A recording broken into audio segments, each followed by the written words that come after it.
మోసపోతావు, ఆగమైతావు, నీ ముఖం తెల్లగా అవుతుంది, నీ భార్య పిల్లలు రోడ్లు పడతారు. ఇవన్నీ అన్నాడు. వాడు మాట్లాడినా విన్నాక లాస్ట్ అడిగినా నీకు వెస్టీజ్ స్పెల్లింగ్ ఏమన్నా తెలుసా?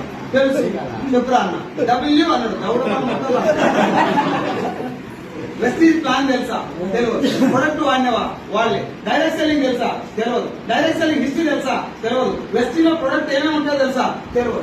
పోయి ఏం తెలియదు, ఫేక్ అన్నావు. నీ మాట నేను బిజినెస్ బంద్ చేస్తా, నా అప్పు నువ్వు తీస్తావా? తీర్చా. మరి ఎవరి మీకు సలహాలు ఇస్తున్నావు? నా దోస్తు నేను అడిగిన మాట, నేను మిమ్మల్ని అడగమని చెప్తున్నా. నా అప్పు తీర్చే దమ్ము నీకు లేదు, నాకు సలహా ఇస్తాను దేనికి నీకు? పోయి సలహా ఎవడియాలి? 5 సంవత్సరాలు అవుతుంది నీ బిజినెస్ వచ్చి. ఇప్పుడు నేను ఈసారి సలహా ఇవ్వచ్చు, జస్ట్ చేయొచ్చా లేదా?